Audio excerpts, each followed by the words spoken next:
Hi friends, అందరూ ఎలా ఉన్నారు? బాగున్నారా? చాలా రోజులకి చేపల పులుసు చూసారా? చేపల పులుసు అండ్ చాలా బాగుంటుందండి. అంటే రకరకాలుగా చేస్తారు అందరూ.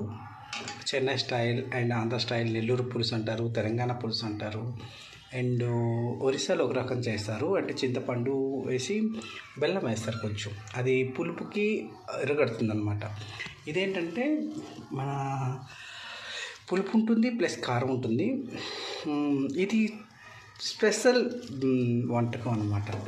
అంటే అందరూ చేస్తారు, కానీ చేతి వాటం మాత్రం సూపర్గా ఉంటుంది. ఇంకోటి కూడా చూపిస్తా, చూసారా? చేప గుడ్లు దొరుకుతాయి కదా మనకి. గుడ్లు అంటే మామూలు కోడిగుడ్లు కాదండి, చేప గుడ్లతో ఫ్రై.